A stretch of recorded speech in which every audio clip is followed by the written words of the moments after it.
Praise the lord. దేవునికి మహిమ కలుగును గాక. రోమిలకు రాసిన పత్రికను మనము ధ్యానం చేస్తా ఉన్నాము. ఇప్పుడు వరకు మనము 11 భాగాలను మనము చూసుకున్నాము. And today we are going to see the 12th part. Chapter 12లో ఉన్నాం మనం. ఇంకా దాన్ని ధ్యానిస్తున్నాము. సగంలో ఉన్నాము. 12వ అధ్యాయాన్ని మనము చూసుకోబోతున్నాము. ఒకసారి ఈ యొక్క 12వ భాగంలోనికి మనం వెళ్ళక ముందు ఒకసారి 11వ భాగంలో ఏం చూసుకున్నామో ఒకసారి రీక్యాప్ చేసుకుందాము. తిరిగి నెమరు వేసుకుందాము. ఎందుకంటే ఈ అధ్యాయం అంతా క్రైస్తవులతో, అంటే క్రైస్తవ జీవితం ఎలా ఉండాలి, క్రైస్తవ నడక ఎలా ఉండాలి, క్రైస్తవ ప్రవర్తన ఎట్లా ఉండాలి, క్రైస్తవుడు అసలు ఎలా బ్రతకాలి అనే విషయాన్ని అపోస్తలుడైన పౌలు చాలా స్పష్టంగా బోధిస్తూ రాసి ఉంటున్నాడు. ఈ యొక్క 13 అంశాలను మనము చూడడానికి ప్రయత్నం చేస్తున్నాం. కానీ మనము మొదటిగా 7 పాయింట్స్ని మనం ధ్యానం చేసుకున్నాము 11వ భాగంలో. అవి చూసుకొని మిగతా భాగంలోనికి మనము ఈరోజు వెళ్దాం. ఈ యొక్క మాటలు మరొకసారి నేను జ్ఞాపకం చేస్తా ఉన్నాను. దేవుడు అంటే అన్యులకు ఏ కృప కనికరం చూపించినాడో, ఏ రీతిగా అయితే ఎక్కడో ఉన్న మనలను, అడవి ఒలివ మొక్కలుగా ఉన్న మనలను దేవుడు అంటుకట్టి ఏ రీతిగా అయితే కనికరం చూపించి శిక్షించకుండా రక్షించుకొని ఆయన రాజ్యంలో, ఆయన కుటుంబంలో, ఆయన బిడ్డలుగా మనకు స్థానం ఇచ్చినాడో, ఆ దృష్టిలో మనము మన జీవితాల్ని, మన శరీరాల్ని సజీవ యాగంగా, ఇష్టంగా, పరిశుద్ధ అర్పణగా, ఒక ఆరాధనగా మనం అప్పగించుకోవాలని అపోస్తలుడైన పౌలు సెలవిస్తున్నాడు. కనుక ఈ 13 విషయాలు ఏవైతే మనం ధ్యానించబోతా ఉంటున్నామో ఆ 13 విషయాలన్నీ కూడా దేవుని యొక్క కనికరాన్ని జ్ఞాపకం తెచ్చుకొని, దేవుడు మమ్మల్ని ఈ రీతిగా అంగీకరించినాడు, రక్షించుకున్నాడు గనుక నేను ఈ రీతిగా కట్టుకుంటాననే మనస్తత్వము మనందరిలో మనం కలిగి ఉండాలి. మొట్టమొదటిగా మనం చూసుకున్నాము, we need to offer our bodies as a living sacrifice. అంటే ఆరాధన అనేది కేవలం పాటలు పాడేది కాదు. దేవుడు ఒకవేళ మన జీవితాలను బట్టి ఒకవేళ ఆనందించినట్లయితే మనం ఎన్ని పాటలు పాడినా కూడా దేవుడు ఇష్టపడడు, అంటే ఇష్టంగా అంగీకరించాడు. గనుక మన జీవితము దేవునికి ఒక అంగీకారమైన, అంటే మన శరీరము, మన దేహము, మన జీవితము, మన నడక దేవునికి అంగీకారంగా ఉన్నప్పుడే మన పాటలు, మన ఆరాధన దేవుడు అంగీకరిస్తాడన్న సంగతిని మనము అర్థం చేసుకోవాలి. ఆ రీతిగా కూడా మనం పాటలతో దేవుని ఆరాధించాలి, ఆరాధించకూడదని కాదు. కానీ మన దేహమును, మన శరీరాన్ని, మన అవయవములను పరిశుద్ధ సాధనాలుగా అప్పగించుకోవాలి. దేవునికి ఇష్టమైన అర్పణగా అర్పించుకోవాలి. దేవుడు పరిశుద్ధ అర్పణగా మనం అర్పించుకోవాలి. అది దేవునికి ఇష్టమైన ఆరాధన అనే సంగతిని మనము అర్థం చేసుకోవాలి. రెండోది, ఈ లోకపు విధిని మనం అనుసరించద్దు. The pattern of the world, వాళ్ళ ఒక స్టాండర్డ్ వాళ్ళకు ఉంది. అండ్ దేవుడు మనకు ఒక స్టాండర్డ్ని ఇచ్చినాడు. అది వాక్యంలోనే మనకు ప్రత్యక్షపరచబడింది. కాబట్టి ఆ వాక్యాన్ని ఎంతైతే మనం ధ్యానం చేస్తామో, వాక్యాన్ని ఎంతైతే మనము చదువుతామో, ఆ వాక్యానుసారంగా మనకు దేవుడు మనకు బయలుపరచబడతాడు. దేవుని మార్గాలు బయలుపరచబడతాయి. దేవుడు ఎలా కోరుకుంటున్నాడో దానికి తగ్గట్టుగా మనం అందరం కూడా జీవించగలుగుతాము. So we need to make up our mind not to live according to the pattern of the world. ఈ లోకపు విధి విధానాలని మనం అనుసరించక, వాళ్ళు ఎలా బ్రతుకుతున్నారో వాళ్ళ లైఫ్ స్టైల్ కానీ, వాళ్ళ బిలీఫ్స్ కానీ, వాళ్ళ వరల్డ్ వ్యూస్ కానీ, వాళ్ళ యొక్క నడక కానీ, వాళ్ళ యొక్క ప్రవర్తన కానీ, ఆ ప్యాటర్న్ని, వాళ్ళ సిద్ధాంతాన్ని కానీ మనము అనుసరించే వారుగా మనం ఉండడానికి వీలు లేదు. మూడోది, దేవుడు మనల్ని ఎట్లయితే డీల్ చేసినాడో దానికి తగ్గట్టుగా మనల్ని మనము చూసుకోవడం మనం నేర్చుకోవాలి. మన అవసరం కంటే ఎక్కువగా మనల్ని మనం హెచ్చించుకొని చూసుకోవడానికి వీలు లేదని ఆ యొక్క అన్యులకు, యూదులను గురించి సంబోధిస్తూ, మీరు ఎటువంటి స్థితిలో మీరు ఉండే, దేవుడు ఎట్లాంటి రీతిగా మిమ్మల్ని రక్షించుకున్నాడో గనుక దానికంటే మించి మిమ్మల్ని మీరు చూసుకోవడానికి వీలు లేదు అనే విషయాన్ని అక్కడ హెచ్చరిస్తున్నట్లుగా మనం చూస్తూ ఉన్నాము. తర్వాత, అంటే శరీరంలో ఉన్న అవయవాలకు ఒకే ఫంక్షన్ అనేది ఉండదు. కానీ ఒకరికొకరం మనం చెంది ఉన్నాము. ఒక అవయవం ఇంకొక అవయవంతో కలిసి ఉంది. కలిసి ఉంటేనే శరీరము. కాబట్టి మనమందరం గ్రహించవలసిన విషయం ఏంటిదంటే, మనం ఒకరికొకరం మనం చెందిన వారము, వేరు వేరు కాదు అన్న సంగతిని మనం అర్థం చేసుకోవాలా. ఒక్కొక్క భాగంకు వేరే వేరే ఫంక్షన్స్ ఎలా ఉంటాయో, పని ఎలాగుంటుందో గానీ, కలిసి ఎలాగుంటాయో మనం ఆ రీతిగా కలిసి దేవుడు మనకిచ్చిన కృప మనం వాడుకునేటట్టుగా మనం ఉండాలనే విషయాన్ని అపోస్తలుడైన పౌలు అక్కడ నేర్పిస్తా ఉన్నాడు. దో వి ఆర్ డిఫరెంట్ మనము గానీ but we are still one in the body of Christ. మనమందరము క్రీస్తు శరీరంలో ఒకటై ఉన్నాము. ఒకరికొకరం మనము చెంది ఉన్నామన్న సంగతిని ఆయన జ్ఞాపకం చేస్తున్నాడు. ఇంకోటి, మన ఫంక్షన్ వేరుంది. అంటే మన పని వేరు ఉంది. ఒక్కొక్క అవయము ఒక్కొక్క పని చేస్తా ఉంది గనుక తర్వాత ఏమని రాస్తా ఉన్నాడంటే, ఒక్కొక్కరికి దేవుడు ఒక్కొక్క రకమైన వరం ఇచ్చినాడు. ఒకవేళ ప్రవచన వరం అయితే ప్రవచించండి, సర్వ్ చేయాలంటే సర్వ్ చేయండి. అడ్మినిస్ట్రేషన్ అయితే అడ్మినిస్ట్రేషను అంటే రకరకాలుగా అక్కడ లిస్ట్‌ని ఆల్రెడీ లాస్ట్ సెషన్‌లో నేను ఎక్స్‌ప్లెయిన్ చేసి ఉన్నాను. మరలా నేను ఎక్స్‌ప్లెయిన్ చేయను. కాబట్టి దేవుని బిడ్డలారా, we need to ah, use what God has given us. దేవుడు మనకేమిచ్చినాడో ఏదో ఒకటి దేవుడు విశ్వాసులకు ఇచ్చి ఉన్నాడు. ఇయ్యలేదనడానికి వీల్లేదు. God has given some gift or other through Christ Jesus. క్రీస్తును ఇచ్చిన తర్వాత పరిశుద్ధాత్మ ద్వారా ఏదో ఒక వరంను తన బిడ్డలకు ఆయన అనుగ్రహించి ఉన్నాడు. కానీ మనం దాన్ని గ్రహించాలా, దాన్ని వాడుకోవాలా. కేవలము పొందుకొని కేవలము ఉండడం కాదు. అది దేవుని యొక్క చిత్తము కాదు. Every one has a gift and that gift must be used అనే సంగతిని అక్కడ పౌలు చెప్పడానికి ప్రయత్నము చేసినాడు. తర్వాత be devoted to one another. మనము 4వ వచనంలో ఒకరికొకరం మనం చెందిన 4వ పాయింట్లో మనం చూసినాము. మనం ఒకరికొకరం చెందిన వారము, ఒకరికొకరితో కనెక్ట్ అయి ఉన్నాము అని మనం చూసుకున్నాం కదా. కింద ఏమంటున్నాడంటే, be devoted to one another in brotherly love అంటున్నాడు. అంటే సహోదర ప్రేమతో ఒకరినొకరు మీరు ఆప్యాయంగా మీరు కలిసి ఉండండి. మీరు డివోట్ చేసుకోండి. మిమ్మల్ని మీరు సమర్పించుకోండి. అంటే సహోదర ప్రేమ అంటే ఒక ఇంటికి చెందిన వాళ్ళు తమ్ముడు, అక్క ఎట్లయితే ఉంటారో అటువంటి సహోదరులుగా మనం దేవుని కుటుంబంలో నా నా తోటి వారు నా సహోదరులు అనే భావన కలిగి వాళ్ళని అటువంటి ప్రేమలో వాళ్ళతో బ్రతకడానికి నేను సమర్పించుకోవాలి అని చెప్తున్నాడు. దేవుని బిడ్డలారా, ఇది చాలా భిన్నమైన ఆ, ఈ ఈ దినాలలో ఈ సాంప్రదాయంలో మనం గమనించినట్లయితే చాలా భిన్నంగా కనబడుతూ ఉంటుంది. ఎవరు ఎవరిని పట్టించుకొని దినాలు, ఎవరెవరికి ఎవరి స్వార్థాలు వాళ్ళు చూసుకునే దినాలు. Who is devoting to love others as my own brothers and sisters. నా సహోదరులుగా నేను ప్రేమిస్తాను, నేను సమర్పించుకుంటాను, నేను అప్పగించుకుంటాను అనే ప్రేమ ఎవరు కలిగి ఉన్నారు? కానీ బైబిల్ అయితే ఏం చెప్తా ఉందంటే, మనమందరం దేవుని బిడ్డలం గనుక ఆ సహోదర ప్రేమ అనేది మన మధ్యలో ఉండాలి గనుక ఒకరినొకరు సమర్పించుకొనుడి. అటువంటి రీతిగా బ్రతకడానికి సమర్పించుకొనుడి. కేవలం తెలుసుకొని వెళ్ళిపోడి అని చెప్పట్లేదు. ఆ రీతిగా మీరు సమర్పించుకొని ఒకరినొకరిని ఆ రీతిగా అంగీకరించి నా సొంత వాళ్ళు అన్నట్టుగా, క్రీస్తులో నా సొంత వాళ్ళు అన్నట్టుగా, నా సహోదరులు, నా సహోదరి, నా తల్లి, నా తండ్రి అన్నట్టుగా భావన కలిగి నేను ఒకరినొకరిని అంగీకరించుకునే సమర్పణ నేను కలిగి ఉండాలి, మీరు కలిగి ఉండాలని పౌలు ఇక్కడ తెలియజేస్తా ఉంటున్నాడు రోమిలకు.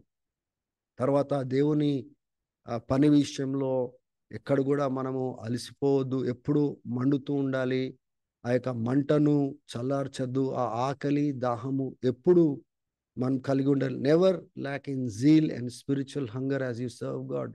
వీళ్ళు ఎప్పుడు కూడా అది ఆ మంట రగులుతూనే ఉండాలి. ఆ మంటను ఎప్పుడు ఆర్పనివ్వకూడదు అనే విషయాన్ని తను మనకు తెలియజేసినట్లుగా మనము చూస్తున్నాం. ఈ 7 విషయాలు అంటే 11th పార్ట్లో 11 భాగంలో మనము చూసి ఉన్నాము.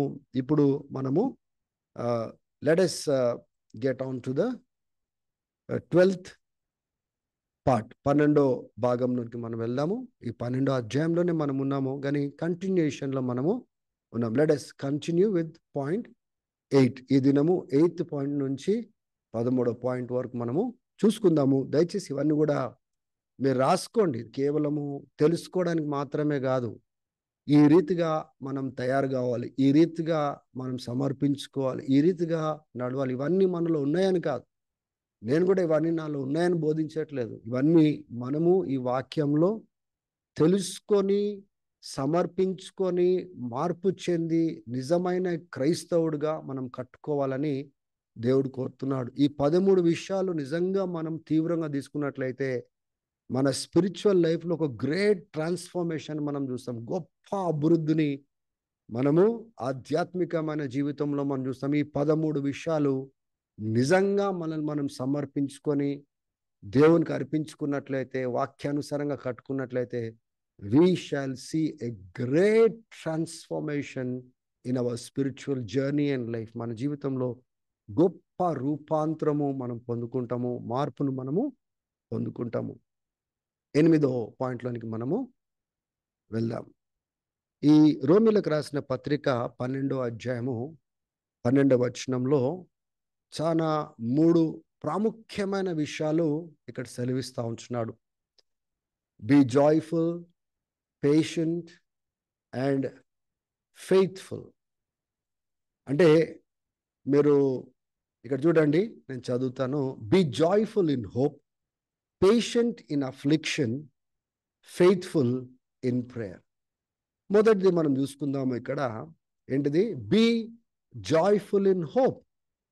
అంటే అంటే ఇంకొక అంటే ట్రాన్స్లేషన్స్లలో మనం చూస్తాము రిజాయిస్. రిజాయిస్ అన్నా జాయ్ఫుల్ అన్నా ఒకటే. ఆనందించడము, సంతోషించడం అనేది ఒకటే.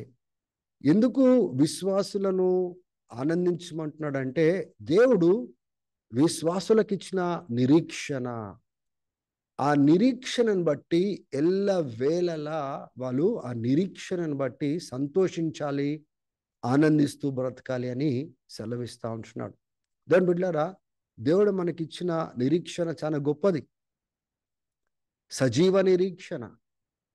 ఆయన రెండోసారి వచ్చి మన అందరినీ కూడా ఆయన రాజ్యంలో తీసుకొని వెళ్తాడని వాగ్దానం చేసినాడు. యుగ యుగములు ఆయనతో పాటు మనం ఉంటామని వాగ్దానం చేసినాడు. మహిమ శరీరాలను మాకు ఇస్తాననేసి వాగ్దానం చేసినాడు. 1000 పరిపాలనలో మనం ఉంటామని వాగ్దానం చేసినాడు. దేవుని బిడ్డలారా, ఏదైతే దేవుడు వాగ్దానం చేసినాడో దానికోసం మనము నిరీక్షిస్తాము. వాగ్దానము చేసిన దేవుడు నమ్మదగిన వాడు, ఆ మాటను ఆయన నెరవేర్చుకునేవాడు. కాబట్టి ఆ మాటను ఆయన నెరవేర్చుకుంటాడు, తప్పకుండా నెరవేర్చుకుంటాడు. గనుక మన యొక్క నిరీక్షణ, దేవుడిచ్చిన వాగ్దానమే మన నిరీక్షణ. గనుక ఆ నిరీక్షణలో, ఆ దేవుడు మనకి ఇవ్వబోయే సంపూర్ణ రక్షణలో దేవుని బిడ్డలారా మన దృష్టిని కేంద్రించి అది ఇవ్వబోతున్నాడు. గనుక మనము ఇప్పటి నుంచే ఆనందిస్తూ, సంతోషిస్తూ ఆ గొప్ప వాగ్దానాలను మనం స్వాధీనము చేసుకోబోతున్నామని, స్వతంత్రించుకోబోతున్నామని, దేవుడు మనకు వాగ్దానం చేసిన ఐశ్వర్యమును మనము అంటే మనం పొందుకోబోతున్నాం. కాబట్టి దేవుని బిడ్డలారా, we should always be in a rejoicing mode. మన చుట్టుపక్కల పరిస్థితులు ఎట్లున్నప్పటికీ కూడా మన దృష్టి దేవుడు మనకు అనుగ్రహించిన ఆ నిరీక్షణ పైన మన దృష్టిని మనము కేంద్రించి we should choose to be joyful all the time. దేని బిడ్డలారా, మన యొక్క భావోద్రేకాలను మనము ఎలా ఉంచుకోవాలనేది మన చేతిలో ఉంది. మనము తప్పుడు దానిపైన మన దృష్టి మనం పెట్టినట్లయితే బాధపడుకుంటా కూర్చుంటాము. కానీ దేవుడు మనకు ఇవన్నీ చుట్టుపక్కల ఎన్ని బాధాకరమైనవి ఉన్నప్పటికీ కూడా మన దృష్టిని ఒకవేళ క్రీస్తు మనకిచ్చిన నిరీక్షణ పైన మనం పెట్టినట్లయితే ఆ యొక్క నిరీక్షణ ద్వారా ఎంతో సంతోషము, ఆనందం మనం కలిగి జీవించగలుగుతాము. Once again it is still our choice. చాలా మంది దీన్ని చూస్ చేసుకోరు, సంతోషంగా ఉండరు. ఎప్పుడు చూసినా వాళ్ళ ముఖాలలో దుఃఖమే కనబడతా ఉంటుంది, బాధనే కనబడతా ఉంటుంది. ఎందుకంటే వాళ్ళ దృష్టి అంతా దేవుడిచ్చే నిరీక్షణ పైన లేదు. వాళ్ళ దృష్టి అంతా వాళ్ళు అనుభవిస్తున్న శ్రమల వైపున, శోధనల వైపున, వ్యతిరేకతల వైపున వాళ్ళ యొక్క దృష్టి ఉంటుంది. కనుక వాళ్ళలో ఆనందము, సంతోషము ఉండదు.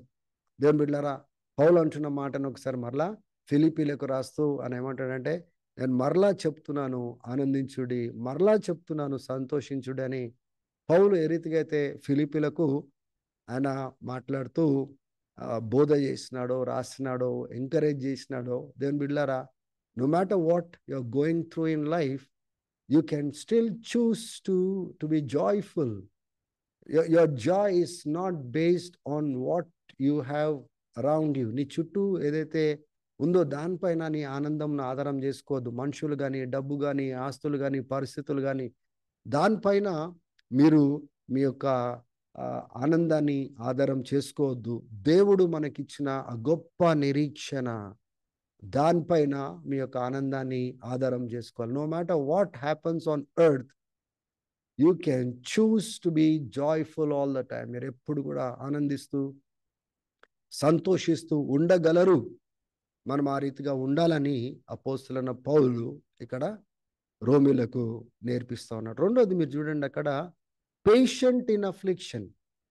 అంటే ఇప్పుడు మనకు వచ్చే బాధలలో, శ్రమలలో, శోధనలలో, దుఃఖంలలో ఆయన ఏం నేర్పిస్తా ఉన్నాడంటే ఓర్పును, సహనమును మనం కలిగి ఉండాలి అని చెప్తున్నాడు. అంటే ఈ యొక్క బాధలు రావు అని ఆయన బోధ చేయట్లేదు. ఈ దినాలలో కొంతమంది అబద్ధ బోధకులు ఏం చెప్తా ఉంటారంటే, దేవుణ్ణి నమ్ముకోండి, మీకేం కష్టాలు రావు, మీకు శ్రమలు రావు, శోధనలు రావు, అన్నీ సుఖంగానే ఉంటాయి, అన్నీ ఆశీర్వాదకరంగానే ఉంటాయి, అన్నీ మీరు పొందుకుంటారని అబద్ధ బోధకులు బోధిస్తూ ఉంటారు. కానీ ఇక్కడ శ్రమలు ఉండవని అని చెప్పట్లేదు.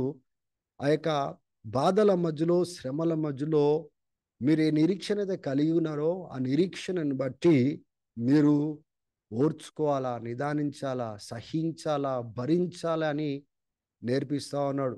శ్రమలు ఉన్నప్పటికీ కూడా దేవుడు మీ దగ్గర కోరుతున్నది ఏంటిదంటే పేషెన్స్ కోరుతున్నాడు, ఓర్పును కోరుతున్నాడు, సహనాన్ని కోరుతున్నాడు అనే విషయాన్ని తను బోధిస్తూ ఉన్నాడు. మీ శ్రమలలో, మీ బాధలలో దేవుని తెలుసు మీకు శ్రమలు ఉన్నాయి, బాధలు ఉన్నాయని. ఇంకా తీసివేయలేదు అంటే దాని అర్థం ఏంటిదంటే మిమ్మలను ఆయన ఓర్చుకోమని కోరుతున్నాడు. దేవుని బిడ్డలారా, ఈ శ్రమలు మనలో ఒక గొప్ప క్యారెక్టర్ని, ఒక మంచి గుణాన్ని కడుతుందన్న సంగతిని మనము అర్థం చేసుకోవాలి. ఈ శ్రమలు మనలో ఓర్పును, సహనమును, క్యారెక్టర్ని, నిరీక్షణను అది పుట్టిస్తుందనే సంగతిని మనం జ్ఞాపకం తెచ్చుకోవాలి. ఇట్ ఈస్ యాక్చువల్లీ బిల్డింగ్ ఆ స్పిరిచువల్ క్యారెక్టర్ అండ్ మెచ్యూరిటీ. మనలో ఒక ఆధ్యాత్మికమైన గుణమును, పరిపక్వతను కడుతుందనే సంగతిని మనం జ్ఞాపకం తెచ్చుకోవాలా. ఒక ప్రశ్న మనం అడుక్కోవచ్చు, అదేంటంటే ఒకవేళ దేవుడిని మనం ఒక ప్రశ్న అడిగినాం అనుకోండి, ప్రభువా నన్ను మార్చడం నీకు ముఖ్యమా, లేకపోతే ఈ శ్రమలు, ఈ బాధలు తీసివేయడము నీకు ముఖ్యమా అంటే దేవుడు ఏమని జవాబిస్తాడు? ఒకసారి ఆలోచన చేయండి. నిన్నటి దినాన కూడా మా ఫ్యామిలీ ప్రేయర్లో ఇదే రీతిగా మేము ఆ ప్రశ్న అడుక్కున్నాము. If you ask God, is it important for you to change me or remove this problem? ఒకవేళ మనం ఈ రీతిగా దేవుని అడిగినట్లయితే దేవుని జవాబు ఏముంటుంది? దేవుని జవాబు ఏముంటుందంటే, నేను మార్చడం నాకు ముఖ్యము, ఈ పరిస్థితులను మార్చడం కాదు, తీసివేయడం కాదు, విమోచించడం కాదు, నిన్ను మార్చడం నాకు చాలా ప్రాముఖ్యమని దేవుడు. అందుకోసము శ్రమలు మనం కొన్నిసార్లు మనం అడిగినా కానీ కూడా దేవుడు తీసివేయడు. అపోస్తలుడైన పౌలు కూడా ఆ ముళ్ళు విషయంలో ముమ్మారు వెళ్ళి ప్రార్థన చేసినప్పటికీ ఈ కొరింథీయులకు రాసిన పత్రికలో 12వ అధ్యాయంలో మనం చూస్తాము. వెళ్ళినప్పటికీ దేవుడు దాన్ని తీసివేయాలి. నా కృప నీకు చాలును అంటున్నాడు, కానీ తీసివేయట్లేదు. నా యొక్క శక్తిని బలహీనతలో పరిపూర్ణం చేయబడుతుందని చెప్తున్నాడు, కానీ తీసివేయలేదు. దేవుని బిడ్డలారా, there are certain things that God will not remove it from our life because God allowed those things to shape my character. దేవుడు నా యొక్క గుణగణాలని కట్టడానికి కొన్ని పరిస్థితులను అనుమతించినప్పుడు మనం ఏం చేస్తామంటే ఆ శ్రమలకు తట్టుకోలేక, తాళలేక దేవుడిని తొలగించాలని మనము అడుగుతాం. కానీ ఈ శ్రమల మధ్యలో నా ఆత్మీయతను కట్టు ప్రభువా, నాలో ఓర్పు, సహనాన్ని తీసుకురా ప్రభువా, ప్రభా నిదానించడం నాకు నేర్పించు, నీ యందు విశ్వాసం పెట్టడం నాకు నేర్పించు అని ఎవరు కూడా అడగరు. చాలా మంది ఎదగాలని వాళ్ళకి ఆశ ఉండదు. దేవుడిని కేవలము అవసరతల కోసం వాడుకునే వాళ్ళుగానే ఉంటారు. కాబట్టి ఎప్పుడు దేవుని దగ్గరికి వెళ్ళినా ఇది చేయి అది చేయి అని చెప్తారు, కానీ దేవుని బిడ్డలారా, నన్ను మార్చు, నన్ను కట్టు, నన్ను బలపరచు అని చాలా మటుకు చాలా మంది అడగరు. కాబట్టి ఈ విషయాన్ని కూడా మనము అర్థం చేసుకోవాలి. పేషెన్స్ ఇన్ అఫ్లిక్షన్, మనకు ఏ శ్రమల గుండా అయితే మనం వెళ్తున్నామో, ఏ వ్యతిరేకతల మధ్యలో మనం వెళ్తున్నామో, శోధనల మధ్యలో వెళ్తున్నామో, మనకు ఎంతగానో ఓర్పు సహనం అవసరము. కాబట్టి దేవుని బిడ్డలారా, ఓర్చుకోండి అంటున్నాడు. మీ శ్రమల మధ్యలో, మీ యొక్క దుఃఖం మధ్యలో, బాధల మధ్యలో ఓర్చుకోవడం నేర్చుకోండి అని చెప్తా ఉంటున్నాడు. తర్వాత ఫెయిత్ఫుల్ ఇన్ ప్రేయర్, ప్రార్థన విషయంలో నమ్మకంగా ఉండండి, నమ్మకంగా ప్రార్థన చేయండి. సో ఈ 12 వచనంలోనే ఈ 3 శ్రేష్టమైన విషయాలు మనం చూడగలుగుతున్నాము. ఏంటి?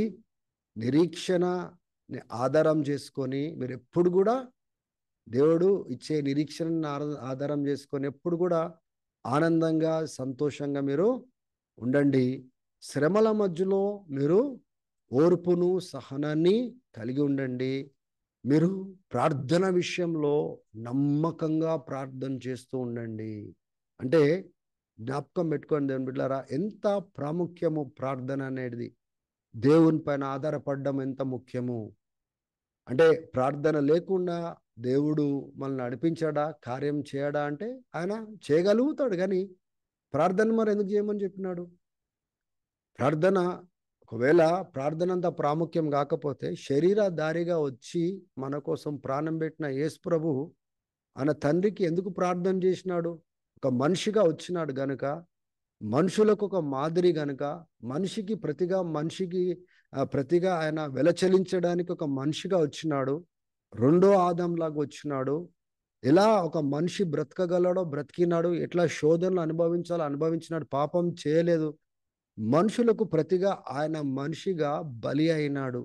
దేవుని బిడ్డలారా, ఆయన తరచుగా ప్రార్థన చేసినట్లుగా చూస్తున్నాము, వేకువన లేచి ప్రార్థన చేసినట్లుగా చూస్తున్నాము. ఆయన ప్రార్థనలో ఆయన చాలా మట్టుకు గడుపుతూ తండ్రి చిత్తాన్ని గ్రహించుకొని ముందుకు సాగినట్లుగా చూస్తున్నాం. దేవుని బిడ్డలారా, మనల్ని మనం ప్రశ్న వేసుకుందాము. ప్రార్థన విషయంలో నమ్మకంగా మనం ఉన్నామా? దేవుని పైన ఆధారపడుతున్నామా? Are we faithful in our prayers? మన ప్రార్థన విషయంలో నమ్మకస్తులుగా మనం ఉన్నామా? 8వ పాయింట్లో మనం ఉన్నాము. Be joyful, be patient, be faithful. Be joyful in hope, patient in affliction, faithful in prayer. దేవుని బిడ్డలారా, ఈ 3 విషయాలే మనకు అసలు జీర్ణించుకోవడానికి చాలా కష్టము, అసలు మార్చుకోవడానికి ఎంతో కష్టము, దాన్ని నిజంగా కట్టుకోవడానికి ఎంతో సమయం పడుతుంది. ఇంకా చాలా విషయాలు ఉన్నాయి మనకు నేర్చుకోవడానికి. 9వ పాయింట్లోనికి మనము వెళ్దాము. ఇవన్నీ కూడా ఈ being joyful, patient and faithfulness, ఇవన్నీ కూడా it is our choice to make. దేవుడు ఇవ్వడు, మనమే చూస్ చేసుకోవాలి. మన నిర్ణయాలపైనే మన ఆనందం పడతామా, దుఃఖపడుకుంటుంటామా, ఓర్చుకుంటామా, ఓర్పు లేకుండా బ్రతుకుతామా, నమ్మకంగా ప్రార్థన చేస్తామా, ప్రార్థన లేని జీవితంతో బ్రతుకుతామా, అది మన చేతిలో ఉంది. కానీ ఈ అన్యులకు ఆయన ఏం సంబోధిస్తూ అంటున్నాడంటే, దేవుడు మీ పైన ఎంత కృప చూపించినాడో అది జ్ఞాపకం పెట్టుకొని ఇవన్నీ కట్టుకోండి అంటున్నాడు. అది ఎప్పుడు కూడా మనం మర్చిపోదు. దేవుని యొక్క కనికరాన్ని మర్చిపోవద్దు, నిర్లక్ష్యపరచద్దు. నిర్లక్ష్య వైఖరి మనలో రానివ్వకుండా, చాలా మంది ఆ నిర్లక్ష్య వైఖరి రాగానే అన్నిటిని వదిలేస్తూ ఉంటారు. వాళ్ళు కట్టుకోరు, నేర్చుకునే పాటించరు. దేవుని బిడ్డలారా, ఆ రీతిగా మనం ఉండడానికి వీలు లేదు. 9వ విషయానికి మనము వెళ్దాము. ఈ 12వ అధ్యాయము 13వ వచనంలో మీరు చూసినట్లయితే, share with God's people who are in need. అవసరతలతో ఉన్న దేవుని యొక్క బిడ్డల యొక్క అవసరతలను తీర్చండి. ఆతిథ్యమును మీరు అంటే ఇవ్వడం విషయంలో మీరు చేస్తూ ఉండండి, ప్రాక్టీస్ చేస్తూ ఉండండి. ప్రాక్టీస్ హాస్పిటాలిటీ అంటున్నాడు. ఈ విషయాన్ని కొద్ది నిమిషాలు మనము ధ్యానం చేద్దాం. ఎందుకు మనము వేరే దేవుని బిడ్డలు వాళ్ళ అవసరతలలో మనము పంచుకోవాలి, ఎందుకు సహాయపడాలి? దేవుడు మనల్ని ఎందుకు పంచుకోమంటున్నాడు అంటే, దేవుని యొక్క విధానము అంటే ఇతరులకు సహాయం చేసే విధానము ఎలా ఉంటుందో ఇక్కడ మనకు స్పష్టపరుస్తున్నాడు. దేవుడు వాళ్ళకు డైరెక్ట్‌గా ఎవ్వరి ప్రమేయం లేకుండా చేయాలంటే చేయొచ్చు. ఆయన బిడ్డలకు ఆయన చేయగలుగుతాడు. గానీ దేవుడు కోరుతున్నది ఏంటిదంటే, ఏ బిడ్డలైతే విమోచించబడ్డారో వారు దేవుని యొక్క హస్తముగా తయారు కావాలి. దేవుని యొక్క సహాయాన్ని వారు తీసుకొని ఇతర బిడ్డలకు ఆయన అందించేవారుగా మనం ఉండాలని దేవుడు కోరుతా ఉంటున్నాడు. అందుకోసమే మత్తయి సువార్త 25వ అధ్యాయంలో మనం చూస్తాము. ఇచ్చిన వానికి చేస్తే నాకు చేసినట్లు. అపోస్తలుడైన పౌలు గల్తీలకు రాసిన పత్రికలో ఆయన ఏమని రాస్తా ఉన్నాడంటే, మనము దేవుని బిడ్డలకు అనేకులకు మనం సహాయం చేయాలా. ప్రత్యేకంగా దేవుని యొక్క కుటుంబంలో చెందిన వారికి మనం తప్పకుండా సహాయం చేసేవారిగా మనం ఉండాలని అక్కడ పౌలు సెలవిస్తా ఉంటున్నాడు. దేవుని బిడ్డలారా, it is very very important. ఉట్టి మన స్వార్థము, మన తినడము, మన మటుకు మనం చూసుకోవడము కాదు. ఒకవేళ దేవుడు మనల్ని పట్టించుకోకపోతే మన బ్రతుకు ఏమవుతుండే? దేవుడు ఒకవేళ మనకి ఇవ్వకపోతే మన అవసరతలలో మన జీవితం ఏమవుతుండే? ఒకసారి ఆలోచన చేయండి. మనం దేవుని దగ్గర మనం పొందుకున్న తర్వాత ఇప్పుడు దేవుడు ఏం కోరుతున్నాడంటే, నేను మీతో ఎలా వ్యవహరించినానో మీ నిస్సహాయ స్థితిలో మీరు ఇప్పుడు ఏం చేయండి అంటే, మీరు కలిగిన దాంట్లోంచి మీరు ఇతరులకు సహాయం చేసేటట్టుగా మీరు ఉండండి. ఈ దినాలలో మీరు గమనించండి, when the need of the children arises, ఎన్నో రకాలైన అవసరతలు ఉంటాయి. ఆహార విషయంలో కానీ, వసతుల విషయంలో కానీ, కొంతమంది ఆర్థిక విషయంలో కానీ, కొన్నిసార్లు హింస వచ్చినప్పుడు ఇప్పుడు మనకు తెలుసు మణిపూర్లో ఏం జరుగుతూ ఉందో. ఆ యొక్క మే 23 నుంచి ఇయర్ 2023 నుంచి ఇప్పుడు వరకు చాలా మంది వాళ్ళ ఇళ్లలోంచి వాళ్ళు పారిపోయినారు. వాళ్ళ యొక్క చంపబడ్డారు, తల్లిదండ్రులు చంపబడ్డారు, ఇల్లులు కాల్చబడ్డాయి, వాళ్ళ యొక్క వర్షిప్ ప్లేసెస్ అవన్నీ కాల్చివేయబడ్డాయి, వాళ్ళ ఆస్తులని కాల్చేసినారు. ఇప్పుడు ఇంచుమించు ఒక 30 to 40 రిలీఫ్ క్యాంప్స్ ఉన్నాయి. ఒక్కొక్క రిలీఫ్ క్యాంప్లో 500 మంది, 300 మంది, 400 మంది అట్లా తలవాల్చుకుంటారు. ఇప్పటికీ ఇన్ని నెలలైనప్పటికీ చాలా భయంకరమైన స్థితిలో వాళ్ళు ఉన్నారు. అయితే అటువంటి పరిస్థితి వచ్చినప్పుడు తోటి సహోదరుడు, నేను గమనించిన విషయం నేను చెప్తా ఉన్నాను, వాళ్ళు చెప్పిన సాక్ష్యాలు నేను చెప్తా ఉన్నాను. తోటి క్రైస్తవుడు క్రైస్తవుల కోసము వచ్చి సహాయపడింది చాలా తక్కువగా ఉన్నట్లుగా వాళ్ళు చెప్పడం జరిగింది. నార్త్ నుంచి ఎక్కువ సపోర్ట్ రాలేదు, సౌత్ నుంచి అంటే ఈస్ట్ వెస్ట్ నుంచి ఎక్కువ సపోర్ట్ రాలేదు. కానీ చాలా మటుకు సపోర్ట్ అది సౌత్ నుంచే వచ్చింది. తెలంగాణ నుంచి, కర్ణాటక నుంచి, ఈ యొక్క కేరళ నుంచి, సౌత్ నుంచే మాకు సపోర్ట్ వచ్చింది అని వాళ్ళు చెప్పడం జరిగింది. దాంట్లో కూడా ఒక్కసారి ఎవరో వచ్చి అట్లా సపోర్ట్ చేసి వెళ్ళిపోయేవారుగా ఉన్నారు. కానీ తరచుగా వచ్చి మా అవసరతలను తీర్చిన వారు, మా కష్టంలో నిలబడిన వారు చాలా తక్కువ మంది ఉన్నారు అని వాళ్ళు చెప్పడం జరిగింది. ఎంతో మంది పాస్టర్లకు, ఆ యొక్క సేవకులకు, సంఘస్థులకు ఇటువంటి పరిస్థితులు ఉన్నాయని చెప్పడం జరిగింది. అయినప్పటికీ there is no response from the leaders నుంచి రెస్పాన్స్ లేదు, చర్చెస్ నుంచి రెస్పాన్స్ లేదు. కొన్ని చర్చెస్లో అయితే వాళ్ళు ఎంతో డబ్బులను పోగు చేస్తూ ఉంటారు. దేవుని బిడ్డలారా, if that money is not used for the needs of the people, then there is no value to that money. ఆ డబ్బుకు అసలు విలువ లేదు. అది దేవుని బిడ్డలకు, దేవుని దాసులకు వాళ్ళ అవసరతలలో వాడబడకపోతే there is no value to such money. ఈ విషయాన్ని మనం గమనించాలి. One day God will ask an account of us. దేవుడు అడుగుతాడు, నేను ఇచ్చిన దాంట్లో నువ్వు నమ్మకంగా ఉన్నావా? మంచి గృహ నిర్వాహకుడుగా ఉన్నావా? ఒక మంచి పనివాడుగా ఉన్నావా?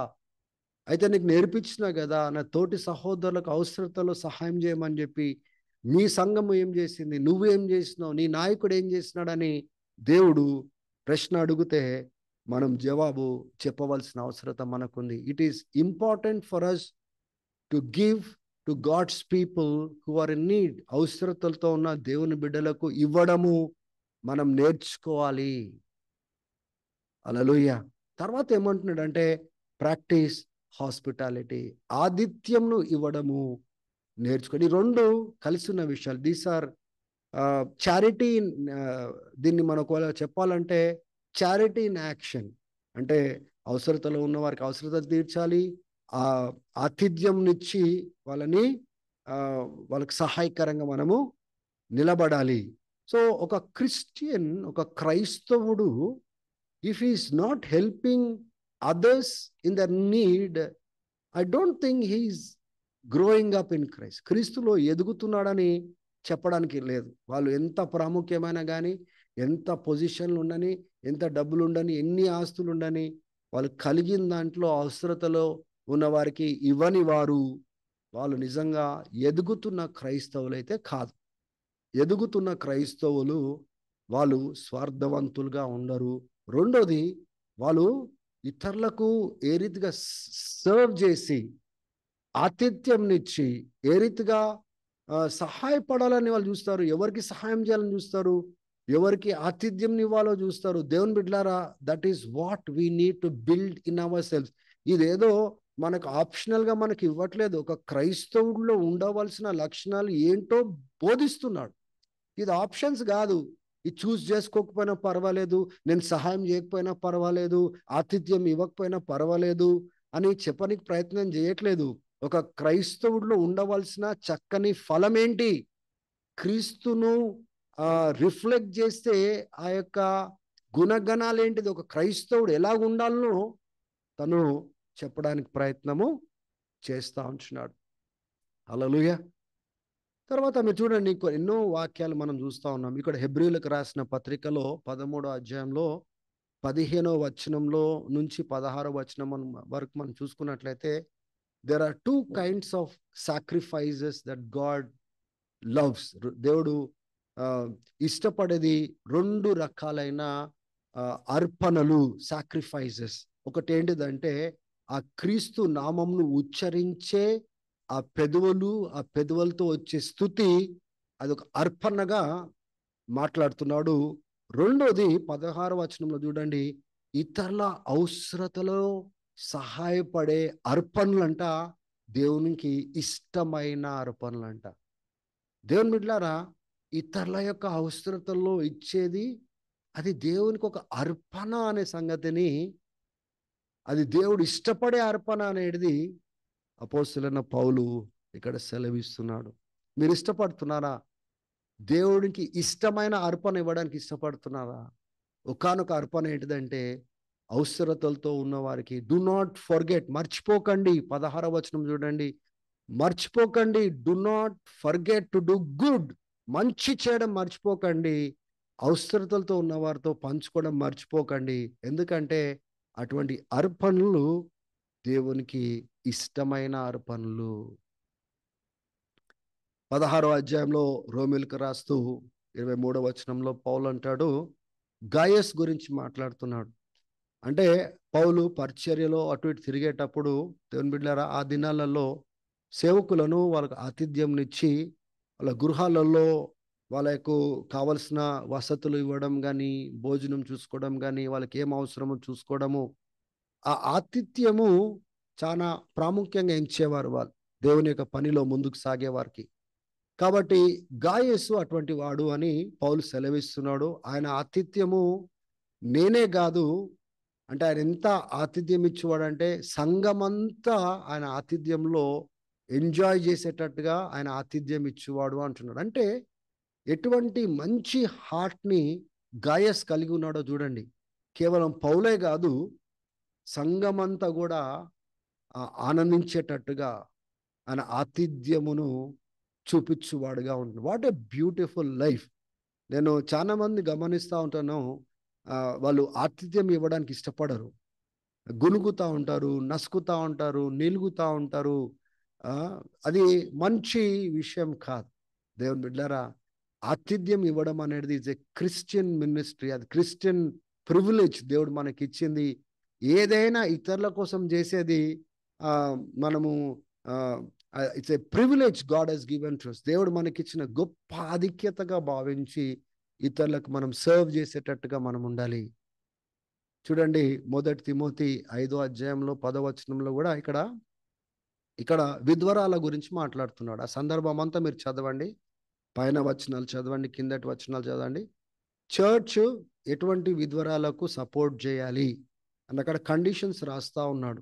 ఒక కండిషన్ ఏంటిదంటే, ఒకవేళ విశ్వాసులైన వారు ఒకవేళ వాళ్ళ ఇళ్లలో విధవరాలు ఉంటే వాళ్ళు విశ్వాసులే వాళ్ళని చూసుకోవాల్సిన అవసరత, వాళ్ళ అవసరతలు తీర్చవలసిన అవసరత విశ్వాసులదే ఉంది. సంఘం పైన భారము పెట్టద్దు.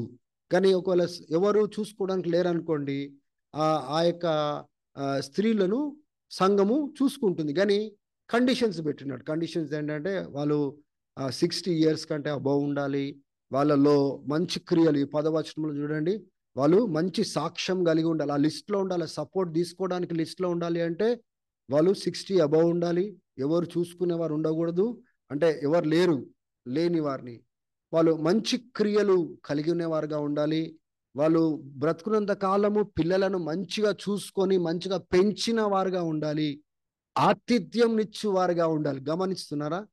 ఆతిథ్యమును, ఇతరులకు ఆతిథ్యమును ఇచ్చువారుగా ఉండాలి, పరిశుద్ధుల యొక్క పాదాలను కడిగేవారుగా ఉండాలి, అంటే వాళ్ళకి సర్వ్ చేసేటట్టుగా వాళ్ళ అవసరతలకు తీర్చేవారుగా ఉండాలి. హెల్పింగ్ దోస్ ఇన్ ట్రబుల్, అంటే శ్రమల్లో ఉన్న వారికి సహాయం చేసేవారుగా ఉండాలి. అన్ని మంచి పనులు, అన్ని రకాలైన మంచి పనులు చేసిన వాళ్ళుగా ఉంటేనే ఆ యొక్క లిస్ట్లో ఉండాలి, అటువంటి వారినే సపోర్ట్ చేయాలి అన్నట్టుగా ఎంత స్ట్రిక్ట్ కండిషన్స్ ఇక్కడ పౌలు పెట్టినాడు అనో మనం చూడగలుగుతాం. ఎందుకు పెడుతున్నాడు అంటే, చాలా మంది, కొంతమంది ఎట్లా పడితే అట్లా బ్రతికి వాళ్ళు మాకు సపోర్ట్ కావాలి అని ఉండే వాళ్ళు ఉంటారు, అడ్వాంటేజ్ తీసుకునే వాళ్ళు ఉంటారు. వాళ్ళకి అడ్వాంటేజ్ ఇవ్వకూడదు. ఎవరు నిజంగా అవసరతతో ఉన్నారో, ఎవరు నిజంగా బ్రతికి ఇటువంటి ఫలం కలిగినారో అటువంటి వారికి మనం సపోర్ట్ చేయాలి అని చెప్పడానికి ప్రయత్నము చేస్తున్నాడు. ఈ సందర్భం అంతా అందుకొరకే మీకు ఎక్స్ప్లెయిన్ చేసినాను. అక్కడ ఒక కండిషన్ ఏంటిది? దే షుడ్ షో హాస్పిటాలిటీ, వాళ్ళు ఆతిథ్యం ఇచ్చేవారుగా ఉండాలి అంటున్నాడు. 1 పేతురు 4వ అధ్యాయము 9వ వచనంలో కూడా, offer hospitality to one another without grumbling, గునుగకుండా సనగకుండా. కొందరు ఆతిథ్యంను ఇవ్వరు, కొందరు ఆతిథ్యంను ఇచ్చినట్టే బయట నటిస్తుంటారు, లోపల గదులల్లో, కిచెన్లలో, బయట గునుగుతా ఉంటారు, సనుగుతా ఉంటారు. దేవుని బిడ్డలారా, అటువంటి వారులారా మీరు అసలు చేయకుండా ఉండడం బెటరు. అది చేస్తూ గునిగే కంటే, సనిగే కంటే చేయకుండా ఉండడం బెటర్. కానీ ఒకవేళ చేసే మనసు ఉంటే, దేవుని బిడ్డలారా, దేవుని యొక్క వాక్యం ఏం చెప్తా ఉందంటే, మీరు గునుగద్దు, సనగద్దు. ఫిలిప్పీలకు రాసిన పత్రికలు కూడా పౌలు ఏమని రాస్తాడంటే, do everything without grumbling and complaining. ఏం చేసినను మీరు గునుగకుండా సనగకుండా చేయుడి అంటున్నాడు.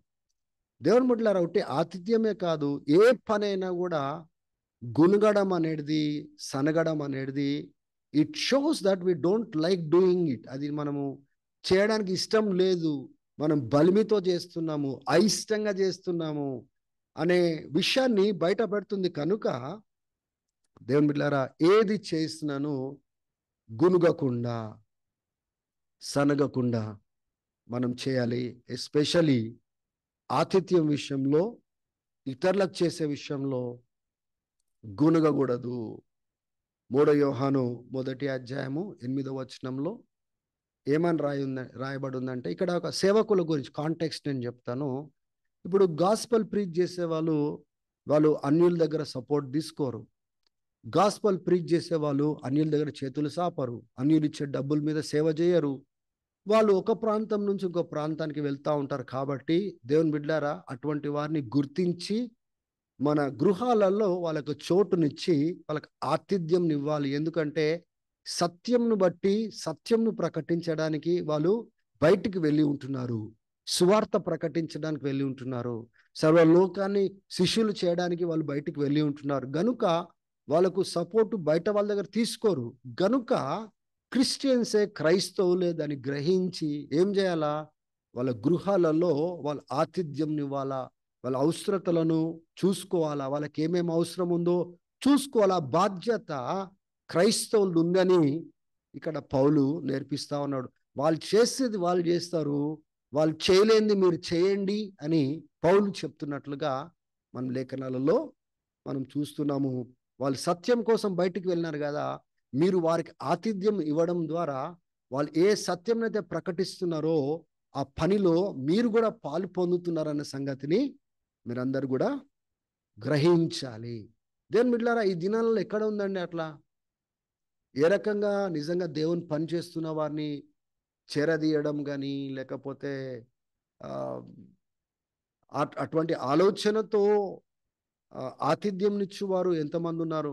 ఒకవేళ ఎవరైనా సేవకులు వచ్చినారనుకోండి, ఎంతమంది ఆ సేవకులనే వీలైతే మా ఇంటికి ఒకసారి భోజనాన్ని పిలవండి అని బయట నుంచి వచ్చినారు కాబట్టి ఎవరైనా పిలుస్తున్నారా ఈ దినాలలో? లేదండి. సంఘము అట్లా ఉండడానికి వీలు లేదు. ఒకవేళ ఎవరైనా దూర ప్రాంతాల నుంచి సేవకు వచ్చినప్పుడు మన క్రైస్తవ ఇళ్లలో మనం ఏం చేయాలంటే, ఒకరోజు నేను భోజనం పెడతా పిలవండి, మేము పిలుస్తాము, మేము అని వాళ్ళకి కావాల్సినవి మేము చూసుకుంటాము, మేము వండుతాము. లేకపోతే దేవుని బిడ్డలారా, this is how we need to support them. మనం ఈ రీతిగా మీరు చేస్తున్నారు కదా, మేము ఈ రీతిగా మేము మీకు సపోర్ట్గా నిలబడతామని మనము ముందుకు వచ్చేటట్టుగా మనం ఉండాలి.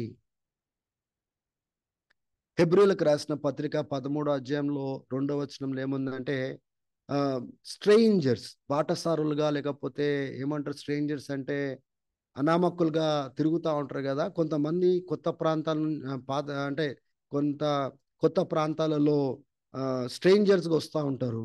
అటువంటి వారిని మీరు ఎంటర్టైన్ చేయడం అంటే ఆతిథ్యం ఇవ్వడం విషయంలో, పిలుచుకోవడంలో మీరు అశ్రద్ధ వహించద్దు. కొన్నిసార్లు మనము అటువంటి వారిని ఆతిథ్యం ఇవ్వడం ద్వారా దేవదూతలను మనం తెలియకుండా మన గృహాలలో పిలుస్తాము అనేసి అక్కడ రాస్తా ఉన్నాడు. మనం గమనించండి, ఆ అబ్రహాము ఆ యొక్క తన చెట్టు కింద, తన టెంట్ బయట చెట్టు కింద కూర్చున్నప్పుడు ముగ్గురు వ్యక్తులు అక్కడ నడుచుకుంటా వెళ్తున్నప్పుడు ఇంటికి పిలిచి ఆతిథ్యం ఇస్తాడు. దట్ ఈస్ వాట్ ఇక్కడ చెప్పే మాట అది. అది ఎవరో తెలియదు కానీ రండి భోజనం చేసుకొని పోండి. ఎందుకంటే ఆతిథ్యం అనేది యూదులలో చాలా ఇమిడి ఉన్న విషయము. They are very hospitable people. So Abraham ఇట్లా పిలిచినాడు, కానీ తెలియని విషయం ఏంటిది, అక్కడ వాళ్ళు వచ్చింది దేవదూతలు అక్కడ సొదొమ గొమొర వైపున నడుచుకుంటూ వెళ్తా ఉన్నప్పుడు ఈయన పిలిచి ఆతిథ్యం ఇచ్చినట్టుగా చూస్తున్నాము. లోతు కూడా తన ప్రాంతంలో ఈ దూతలు ప్రవేశించినప్పుడు మనుషులుగా ఆయన ఫస్ట్ వెళ్ళి వాళ్ళని బతిమలాడతాడు, మా ఇంటికి రండి, ఆతిథ్యం ఇస్తాడు. దేవుని బిడ్డలారా, this is very very important. Some times మనము అంటే గుడ్డిగా ఎవరిని పడితే వాళ్ళని ఇంటికి తీసుకురావడం కాదు, కానీ వాళ్ళు ఎవరు ఏంటి పరిశీలించుకొని నిజంగా ఒకవేళ వాళ్ళకి ఏమైనా అంటే రీజన్స్ కరెక్ట్గా మనం ఒకవేళ మనకు అనిపించినట్లయితే అటువంటి వారికి ఒక పూట భోజనం పెట్టడంలో తప్పు లేదు, సహాయపడడంలో తప్పు లేదు. అంటే క్రైస్తవుని దగ్గర ఎంత దేవుడు కోరుతున్నాడు అనేది, అంటే కేవలం రక్షించబడ్డమే కాదు, ఆ రక్షణకు తగ్గట్టుగా మంచి ఫలం కూడా ఫలించాలని దేవుడు ఎలా కోరుతున్నాడో ఒకసారి గమనించండి. కాబట్టి దాని బిడ్డలారా, let us be hospitable to people. ఆతిథ్యమును మనం ఇచ్చువారుగా మనము ఉందాం. పదవ విషయాన్ని కూడా మనం ఒకసారి మనము గమనించుకుందాము. ఇక్కడ చూడండి, ఇక్కడ 12వ అధ్యాయము 14వ వచనంలో, bless those who persecute you, bless and do not curse. మిమ్మల్ని ఎవరైతే హింసిస్తున్నారో వాళ్ళని దీవించండి, శపించకండి, దీవించండి అని చెప్తున్నాడు. ఇక్కడ మన వైఖరి ఎలా ఉండాలనో ఇక్కడ అపోస్తలుడైన పౌలు మాట్లాడుతూ ఉన్నాడు.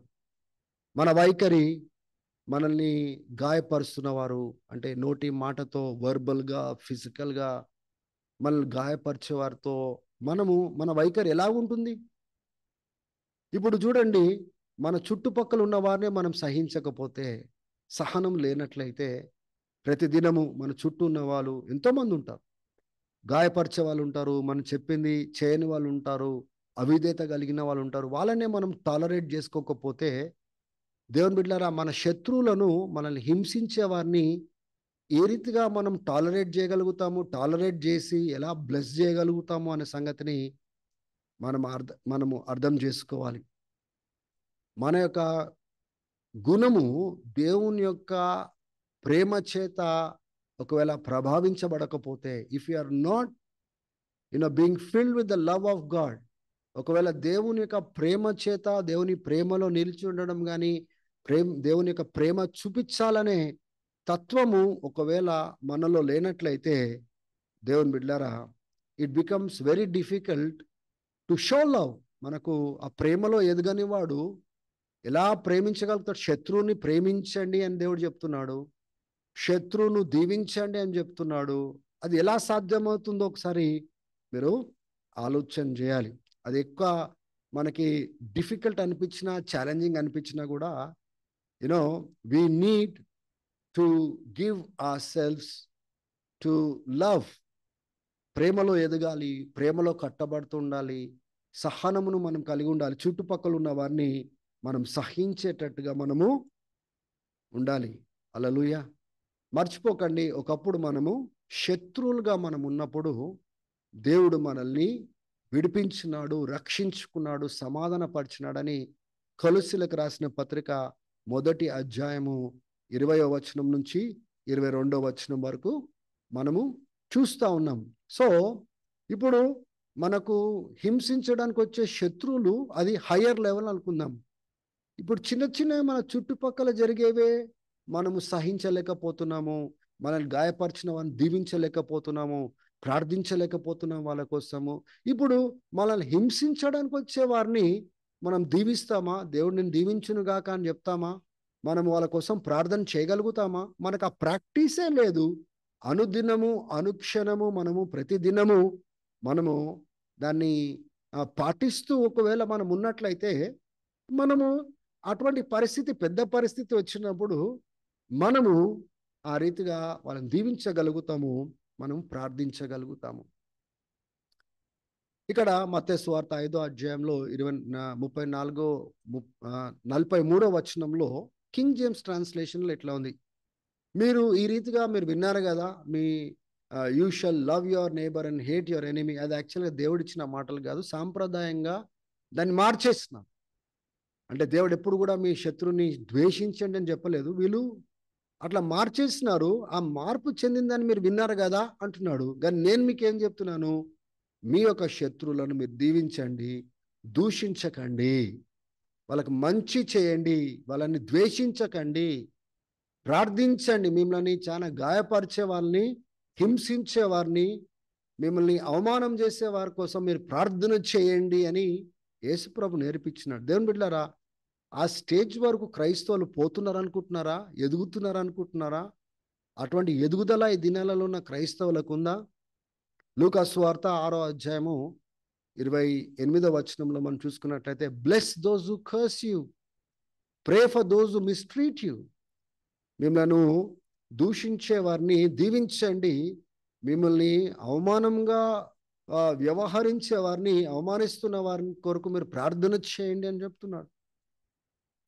ఇక్కడ పౌలు కూడా కొరింథీయులకు రాస్తూ 4వ అధ్యాయం 12వ వచనంలో ఆయన ఏ రీతిగా అంటే శ్రమల గుండా క్రీస్తు కోసం ఒక అపోస్తలుడుగా ఎటువంటి బాధల గుండా ఆయన వెళ్ళినాడో అవన్నీ వివరిస్తూ ఆయన మాట్లాడుతున్న మాట ఈ 12వ వచనంలో, మా సొంత చేతులతో మేము కష్టపడుతున్నాము, మేము శపించబడినప్పటికీ మేము దీవిస్తున్నాము, మేము హింసించబడుతున్నప్పటికీ మేము సహిస్తున్నాము అంటున్నాడు. దేవుని బిడ్డలారా, కేవలము వినడానికి బాగానే ఉంటుంది, కానీ మనము మన హృదయంలో మన వైఖరి ప్రజల ఎడల ఎలాగుందో మనం చూసుకోవాల్సిన అవసరత ఎంతగానో ఉంది. చిన్న చిన్న వాటిలోనే సహించకపోతే, చిన్న చిన్న వాటిలోనే మనం భరించకపోతే, మనుషులను మన చుట్టూ ఉన్న వారినే మనం భరించకపోతే, రేపటి దినము మనల్ని హింసించడానికి వచ్చే వారిని ఎలా మనము దీవించగలుగుతాము, వాళ్ళ కొరకు ప్రార్థన చేయగలుగుతాము? ఈ చిన్న చిన్న వారు మనల్ని అసమాధానము పరిచే వారి కోసము మనం ప్రార్థించడం నేర్చుకుంటే, వాళ్ళని దీవించడం మనం మొదలు పెడితే, ఒకరోజు దేవుని బిడ్డలారా, ఆ హింస దినాలలో వాళ్ళని చూసి మనం ద్వేషించము, వాళ్ళని చూసి దీవిస్తాము, వాళ్ళని మనం ఆశీర్వదిస్తాము, వాళ్ళ కోసం ప్రార్థించగలుగుతాము. ఆమేన్. 11వ విషయాన్ని మనము చూసుకుందాం. చూడండి ఎన్ని డీప్ విషయాలు అపోస్తలుడైన పౌలు రోమీలకు ఒక అధ్యాయంలో మనము చూడగలుగుతున్నాము. ఆయన రాయగలిగినాడో మనం గమనించగలుగుతా ఉంటున్నాము. 11వ విషయాన్ని చూద్దాము. Be one with others. 12వ అధ్యాయం చూడండి, 15వ వచనంలో rejoice with those who rejoice. ఎవరైతే ఆనందిస్తున్నారో వాళ్ళతో కలిసి ఆనందించండి, దుఃఖపడుతున్న వారితో కలిసి మీరు కూడా దుఃఖపడండి. అంటే దాని అర్థం ఏంటిది ఒకసారి ఆలోచన చేయండి. ఒక క్రైస్తవుడు అంటే ఎవరి బ్రతుకులు వాళ్ళు చూసుకోవాల్సిన అంటే మీది మీరు చూసుకోండి, మీరు వచ్చిపోతే చాలు అన్నట్టుగా చెప్పట్లేదు. అని ఏమన్నాడంటే సంతోషంగా ఉన్న వారితో కూడా మీరు ఒకళ్ళు చప్పట్లు కొడుతూ ఆనందిస్తే మీరు కూడా పోయి చప్పట్లు కొట్టండి, ఆనందించండి, వాళ్ళతో ఆ సంతోషంలో పాల్పొందండి, వాళ్ళ సెలబ్రేషన్లో పాల్పొందండి, వాళ్ళ మంచులో మీరు పాల్పొందండి. ఒకవేళ దుఃఖంతో ఉంటే వాళ్ళతో కలిసి కూడా మీరు కలిసి దుఃఖపడండి. అంటే అంటే ఒక ఒక విశ్వాసితో ఎంత ఒకటిగా ఉండాలి అనే విషయాన్ని ఇక్కడ బయలుపరుస్తుండో మీరు చూడండి. అలా ఉంటున్నామా మనము? వేరే వారి దుఃఖంలో మనం పాల్పొందుతున్నామా? మనం కూడా దుఃఖపడుతున్నామా? సంతోషంలో పాల్పొందుతాం, మనం సెలబ్రేషన్స్లలో పాల్పొందుతాము, ఫంక్షన్స్లలో పాల్పొందుతాము, ఈవెంట్స్లలో పాల్పొందుతాము. కానీ దాని బిడ్డారా దుఃఖంలో పాల్పొందుతున్నాము. ఏ ట్రూ క్రిస్టియన్, ఒక నిజమైన క్రైస్తవుడు, దేవుని చేత రక్షించబడినవాడు ఎలాగ ఉండాలి తెలుసా? కేవలము వేరే ఒక విశ్వాసులతో వాళ్ళ సంతోషంలో పాల్పొందడమే కాదు, కానీ వాళ్ళతో కలిసి వాళ్ళ దుఃఖంలో కూడా పాల్పొంది ఒకటిగా ఉండి వాళ్ళ దుఃఖము నా దుఃఖంగా భావించి, వాళ్ళ కష్టము మన కష్టంగా భావించి మనం వ్యవహరించేటట్టుగా మనం ఉండాలని పౌలు నేర్పిస్తూ ఉంటున్నాడు. చూడండి ఈ వచనాన్ని.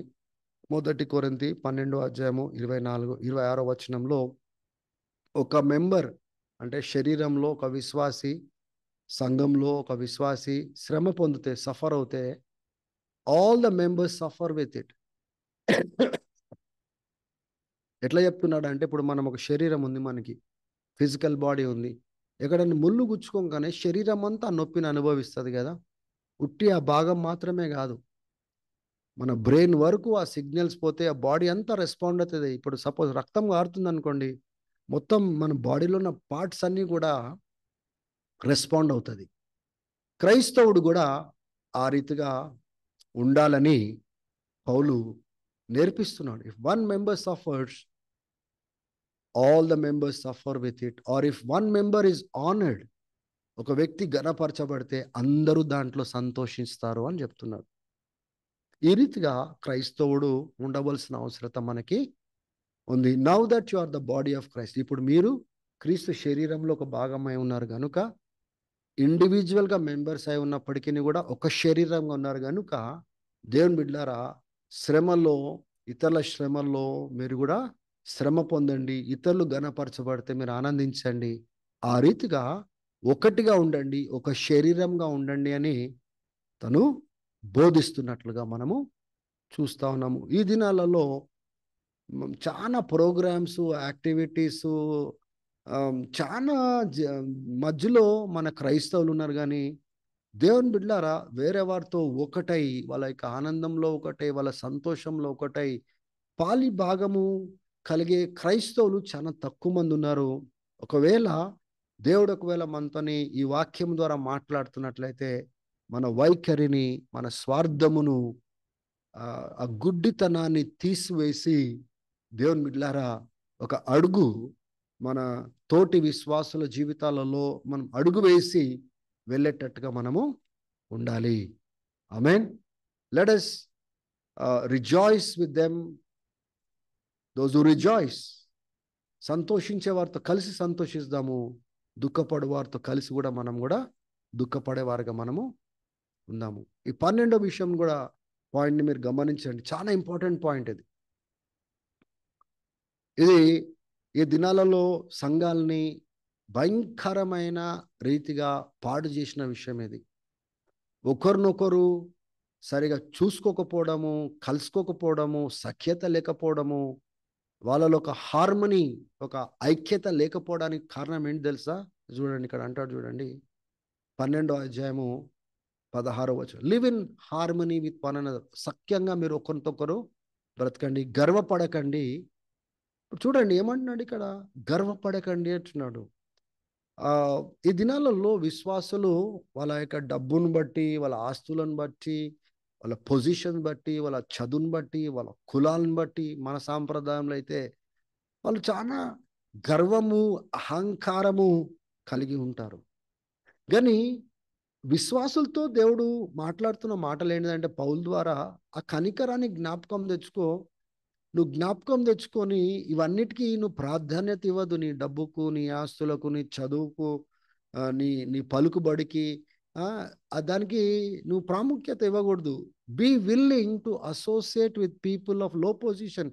నీకంటే కింద వారుగా ఉన్నవారు, అంటే చదువు లేదు, వాళ్ళకు డబ్బులు లేవు, బీదవాళ్ళు, ఆ, ధనికులు కాదు వాళ్ళు. కాబట్టి అటువంటి వారితో నువ్వు అసోసియేట్ అవ్వడం నేర్చుకో అంటున్నాడు. కలిసి వాళ్ళతో బ్రతకడం నేర్చుకో, వాళ్ళని అంగీకరించడం నేర్చుకో, తగ్గించుకో, వాళ్ళని వేరే రకంగా చూడకు, కింద చూపు చూడకు వాళ్ళని. And don't be conceited.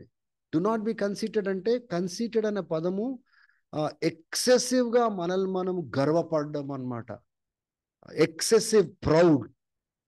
దేన్ని బట్టి, మనం కలిగిన దాన్ని బట్టి, what we have and what we possess, దాన్ని బట్టి మనం ఏం చేస్తామంటే గర్వపడి ఇతరుల కంటే మనల్ని మనము హెచ్చించుకుంటాము. దాని బిళ్ళారా, అటువంటి హెచ్చింపు మంచిది కాదు. దాన్ని విడిచిపెట్టండి. దేని విషయంలో అయితే మీరు గర్వపడుతున్నారో దాన్ని విడిచిపెట్టి దీనులతో ఒకటవడం నేర్చుకోండి. నీకంటే చిన్నగా ఉన్న వారితో ఒకటిగా కలిసి మాట్లాడండి, కూర్చోండి, భోజనం చేయండి, వాళ్ళతో ఒకటిగా ఉండండి. ఒక కుటుంబము అంటే ఈ వ్యత్యాసము, రెండు వర్గాలుగా ఉన్నవాళ్ళు లేనివారు అనే వర్గము తీసుకురాకూడదు. ఆ యొక్క డిస్క్రిమినేషన్ దేవునికి ఇష్టం లేదు. చదువుకున్న వాళ్ళు, చదువు లేని వారు, చదువుకున్న వాళ్ళు, చదువు ఉన్న వాళ్ళతోటే మాట్లాడుకుంటారు. డబ్బులు ఉన్నవారు డబ్బులు ఉన్న వాళ్ళతోనే కూర్చుంటారు. ఈ బీద వాళ్ళని పట్టించుకోరు. బీద వాళ్ళతో మాట్లాడే విధానం సరిగా ఉండదు. బీద వాళ్ళకు మర్యాద ఇవ్వరు. బీద వారికి అంటే వాళ్ళతో కలిసి భోజనం చేయరు. దేవుని బిడ్డారా, అటువంటి దరిద్రము, forgive me for using this word, అటువంటి దరిద్రము ఈ దినాలలో మన సంఘాలలో కనబడతా ఉంది. ఎదిగిన వాళ్ళు కాదు వీళ్ళు, క్రీస్తులో ఎదిగిన వాళ్ళు కాదు వీళ్ళు. ఆ క్రీస్తు వీళ్ళకు చూపించిన కనికరము మర్చిపోయిన వాళ్ళు. వీళ్ళు ఎటువంటి వారో, ఒకప్పుడు చచ్చిన వాళ్ళ వలె ఉన్న వాళ్ళను దేవుడు ఎట్లా బ్రతికించి రక్షించుకొని క్రీస్తుతో కూర్చోబెట్టినాడో, శత్రువులుగా ఉన్నప్పుడు, ఆ యొక్క పాపంలో చచ్చిన వాళ్ళ వలె ఉన్నప్పుడు, ఈ లోక విధులను అనుసరించేటప్పుడు దేవుడు వాళ్ళని ఎట్లా కనికరం చూపించి, కృప చూపించి రక్షించినాడో మరిచి గర్వపడుతూ ఈ యొక్క క్రైస్తవ సమాజంలో, సంఘంలో చలామణి అవుతుంటారు. ఇట్లాంటి వాళ్ళు రాజకీయాలు చేస్తూ ఉంటారు, గ్రూపులు ఫామ్ చేస్తూ ఉంటారు. దేవుని బిడ్డలారా, ఉన్న వాళ్ళతోనే ఉంటారు, లేని వారితో వాళ్ళు కలవరు. వాళ్ళ యొక్క యాటిట్యూడ్ చూడండి, వాళ్ళతో మాట్లాడే విధానం చూడండి, సరిగా ఉండదు. ఒక ప్రేమ ఉండదు, ఒక ఆప్యాయత ఉండదు. దేవుని బిడ్డలారా, వేరే రకంగా వాళ్ళు స్పందిస్తారు, వేరే రకంగా వాళ్ళు కదులుతారు వాళ్ళతోటి. ఆ రీతిగా ఉండకూడదు. బి హంబుల్, తగ్గించుకోండి, దీనత్వం కలిగి ఉండండి.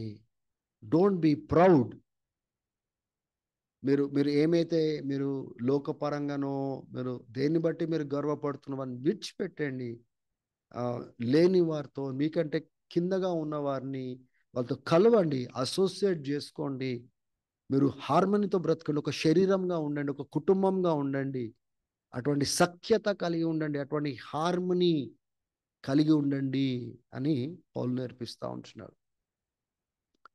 హల్లెలూయా. చివరికి వచ్చేసిన మనము 13వ పాయింట్, మన యాటిట్యూడ్, మన రెస్పాన్స్, మన స్పందన చెడుతనానికి మనం చూపించాలి. ఎందుకంటే ఈ లోకము చెడుతనంతో నిండి ఉంది, చెడ్డవారితో నిండి ఉంది. సాతాను పరిపాలిస్తున్నాడు. వాడు సాధ్యమైనంత మటుకు వాని చెడుతనాన్ని మన వైపున ఇసిరేయడానికి ప్రయత్నం చేస్తూ ఉంటాడు. కానీ మన స్పందన ఎట్లా ఉండాలి? 12వ అధ్యాయము 17వ వచనం నుంచి మనము చూసుకోబోతున్నాము. Do not repay anyone evil for evil. చెడుతనానికి ప్రతిగా మీరు చెడుతనం చూపించకండి. Tit for tat. వాడు చెడ్డగా వ్యవహరించినాడు కాబట్టి నేను కూడా చేస్తా చెడ్డగా, ఏం తప్పు ఉంది అంటారు కదా. లేదు, బైబిల్ మనకు అట్లా నేర్పించట్లేదు. వాళ్ళు చెడుతనంతో వస్తే మీరు మంచితనం అంటే do what is right in the sight of everybody. అందరి దృష్టిలో ఏది కరెక్టో, దేవుని దృష్టిలో ఏది కరెక్టో అది నువ్వు చెయ్యి. వాడు చెడ్డగా చేసినాడు కాబట్టి నువ్వు కూడా చేయాలా అనేది ఇక్కడ బైబిల్ చెప్పట్లేదు. దేవుడు మనకి అటువంటి బోధ చేయట్లేదు. ఒకవేళ చెడ్డగా వ్యవహరించినప్పటికీ కూడా మీరు మంచిది చేయండి, సాధ్యమైనంత మటుకు సమాధానంతో వాళ్ళతో ఉండండి.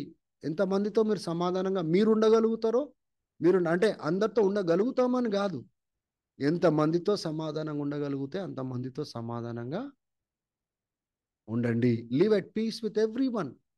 మీ పాత్రను మీరు చేయండి. అంటే వాళ్ళు చెడుతనంతో వస్తున్నారు కనుక మీరు చెడుతనంతో వాళ్ళతో వ్యవహరించకండి. This is not how a Christian is suppose to respond. ఇప్పుడు 19వ వచనంలో చూడండి, కంటిన్యూషన్లో ప్రతీకారము, రివెంజ్ తీసుకోకండి సహోదరులారా. దేవునికి ఆ ఉగ్రతకు చోటు ఇవ్వండి. మీరు ప్రతీకారం తీర్చొద్దు. వాళ్ళు చెడుతనం చూపించినారు కనుక మీరు సమాధానంగా ఉండడానికి ప్రయత్నం చేయండి, మీరు మంచి చేయడానికి ప్రయత్నం చేయండి. మీరు ప్రతీకారము తీర్చుకోకండి. You don't take revenge. దేవునికి వదిలేసేయండి. దేవుడే అంటున్నాడు ప్రతీకారం నేను తీర్చుకుంటాను, అది నాది అంటున్నాడు కదా. దేవుడు ఈ రీతిగా అన్నాడని ఇక్కడ లేఖనాలను కోట్ చేస్తా ఉన్నాడు కదా పౌలు. గనుక అది మీ చేతిలో మీరు తీసుకోకండి, అది మన పాత్ర కాదు. కానీ ఆన్ కాంట్రరీ అయితే మనం ఏం చేయాలి అంటే, శత్రు ఒకవేళ ఆకలి ఉంటే అన్నం పెట్టండి, దాహం అయితే దాహం తీర్చండి. మనం ఏం చేస్తున్నామంటే ఒక కుంపటి, వేడి వేడి మండుచున్న బొగ్గు కుంపటి వాళ్ళ తల మీద మనం పెట్టిన వారం అవుతాం. కానీ ప్రతీకారం తీర్చుకోవడం మన బాధ్యత కాదు. మరలా మనం చూద్దాం, ఒకసారి చూడండి. వాళ్ళు చెడుతనము మన వైపున చూపించినప్పుడు మంచి చేయాలంట. సాధ్యమైనంత మట్టుకు వాళ్ళు చెడుతనం చేసినప్పుడు సమాధానంతో ఉండాలంట. మూడోది, వాళ్ళు చెడుతనం చూపించినప్పుడు ప్రతీకారం తీర్చుకోవద్దు, దేవునికి అప్పచెప్పాలంట. వాళ్ళు చెడుతనం చూపించినప్పుడు వాళ్ళకు మంచితనంతో, వాళ్ళకి ఆకలైతే అన్నం పెట్టాలా, దాహం అయితే దాహం తీర్చాలా. ఈ రకంగా చేయడంతో వాళ్ళ తల మీద మనము మండుచున్న ఆ యొక్క బొగ్గు కుంపటిని మనం పెట్టిన వారము అవుతాము. తర్వాత ఏమన్నాడు, వాళ్ళు చెడుతనం చూపించినప్పుడు ఆ చెడుతనముతో మనము ప్రభావము పొందద్దు, కానీ చెడుతనాన్ని మంచితనముతో జయించాలి అని చెప్తున్నాడు. దేవుని బిడ్డలారా, ఈ దినాలలో చెడుతనానికి ప్రతిగా చెడ్డగా ఉండడము చాలా సులువైంది. ఇది చాలా భయంకరమైన బలహీనత మనలో, మన నేచర్లో. తొందరగా మనం ప్రతీకారం తీర్చుకోవడానికి ప్రయత్నం చేస్తారు, తొందరగా మనం గాయపరచడానికి ప్రయత్నం చేస్తాం. కొన్నిసార్లు మనం మంచి చేయగలుగుతాం కానీ చేయకుండా ఆగిపోతాం. ఎందుకంటే మనలో ఆ ఇష్టత ఉండదు. నాకు చెడుతనం చేసినాడు కదా, నన్ను గాయపరిచినారు కదా, నన్ను హాని చేసినారు కదా, నాకు మోసం చేసినారు కదా, నాకు దగా చేసినారు కదా, నన్ను ముంచడానికి ప్రయత్నం చేసినారు కదా. దేవుని బిడ్డలారా, we cannot be like that. We cannot let evil overcome us. ఆ యొక్క చెడుతనం నా పైన ప్రభావము నేను చూపించనివ్వకూడదు, కానీ ఆ చెడుతనముని నేను ప్రభావం చూపించాలా మంచితనం ద్వారా. ఆ విషయాన్ని పౌలు ఇక్కడ నేర్పిస్తా ఉన్నాడు. హల్లెలూయా. మన వైఖరి ఎలా ఉండాలనో నేర్పిస్తా ఉన్నాడు. చూడండి, ఈ 13 విషయాలు మనం అందరము ధ్యానం చేసినాము. ఒక్కొక్క విషయము దేవుని పాదాల దగ్గర తీసుకొని వెళ్ళి ఒక్కొక్కటి మనం సమర్పించుకొని ప్రార్థన పూర్వకంగా వీలైతే ఉపవాసం ఉండి ఒక్కొక్కటి పరీక్షించుకొని పరిశీలించుకొని, ప్రభువా నన్ను ఇట్లా చేయవా, నేను ఈ రీతిగా ఉండాలనుకుంటున్నా, నాకు సహాయం చేయవా అని ఈ 13 విషయాలు దేవుని బిడ్డలారా మీరు ధ్యానం చేసినట్లయితే, I'm telling you, it will transform you to a different level. మిమ్మల్ని ఒక నూతనమైన స్థాయిలోనికి దేవుడు తీసుకువెళ్తాడు. మీ ద్వారా ఎంతో మహిమను పొందుతాడు. మీ ద్వారా ఎన్నో కార్యాలు దేవుడు చేసుకోగలుగుతాడు, మహిమ పొందుకోగలుగుతాడు. ఆమేన్. My God bless you all. దేవుడి మీద నేను దీవించును గాక. ఒకసారి కంక్లూజన్లో ఈ 13 విషయాలు మనము చూసుకుందాము కంటిన్యూస్గా. ఇదంతా ఒకటే చాప్టర్ కనుక పార్ట్ 11 పార్ట్ 12లో ఇప్పటి వరకు మనం ఏం చూసుకున్నామో ఒకసారి అన్ని చూసుకొని మనము ముగించుకుందాము. మన దేహమును సజీవయాగంగా ఇష్టమైన అర్పణగా మనము దేవునికి పరిశుద్ధమైన సాధనాలుగా అప్పగించుకోవాలని మనం నేర్చుకున్నాము. ఈ లోకపు విధులను విధానాల్ని మనం అనుసరించకుండా దేవుడు మన ముందు పెట్టే విధి విధానాల్ని అనుసరించేటట్టుగా మన మనసులను రూపాంతరపరుచుకొని మార్చుకునేటట్టుగా మనం ఉండాలని నేర్చుకున్నాము. మనతో దేవుడు ఎలా వ్యవహరించినాడో, ఎటువంటి స్థితిలో పైకి లేపినాడో అది జ్ఞాపకం పెట్టుకొని దానికంటే ఎక్కువగా మనల్ని మనం హెచ్చించుకోకుండా చూసుకోకుండా మనం ఉండాలని మనం నేర్చుకున్నాము.